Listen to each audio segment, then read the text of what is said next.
السلام علیکم ګرانو ملګرو زه دا وخت په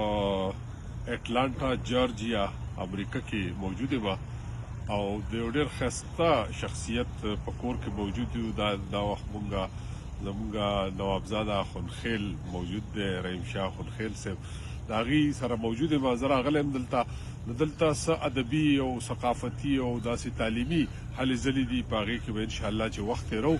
زه تاسو ټولو ته انشاءالله چې وخت په وخت به خبرو به تاسو او چې کم څه کېږي نو هغې نه پس به تاسو خبرو به ځکه چې په ایډوانس کې بیا زه قابو کولی نه شم چې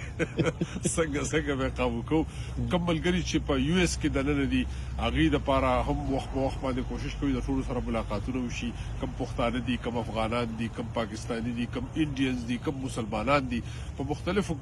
انداز کې اخوندخیل صاحب لګیا دی د دغه ټول کمیونټیز دپاره ډېر لوی کار کوي نو زه خبرې نورې ستاسو سره نه کوم صرف تاسو ته هرکلی وایم او د دې ځای چې کوم ځای کې موږ ناست یو د دې ښکلې ننداره ده ته یو ښایم او د هغې نه پس د اخوندخیل صاحب د خبرې اورو چې څه به کوو په دې ټرپ کې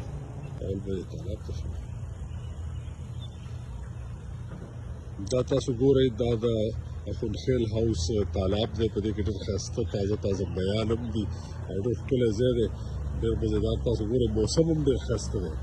نو اخوندخیل صاحب تاسو د دې ټرپ په باره کې څنګه وایي اول خو تاسو ته هرکلی وایو چې تاسو د خپلې کمیونټي دپاره د خپل وطن دپاره ډېر لوی کار کوئ او تاسو خپله سرمایه خپل وخت خپل اخلاص خپله مینه خرڅ کوئ نو ستاسو دغه کار ته ډېر درناوی ده اوازې د ټول اول خو ویلکم ټو اخوندخیل هاوس زموږ لپاره ګوره ډېر د فخر خبره ده زه خو ګوره ډېر د فخر د روجې یم که نه نو زموږ سره یو بل انټلیکچوال ماشاءالله که نه زه ګوره ستاسو شمار د